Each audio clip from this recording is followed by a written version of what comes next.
Hello, in this video I'm gonna show you how to make your screen timeout go to never using app called Caffeine on your Samsung Galaxy Tab S8 Plus. To do this, go to your settings first and display, and here in screen timeout you can see your maximum time is 10 minutes, but we're gonna make it infinite. So go to Play Store, search for app called Caffeine,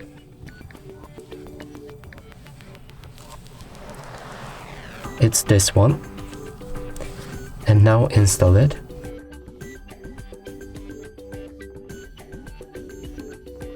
Now open. Probably this message will pop up, just press don't show again, and here you have timeout. You press on it and make sure it's infinite here. You can actually choose whatever time you want, but we want infinite. And that's all for this video. Hope you like it. Please consider subscribing to our channel, leave a like and a comment below.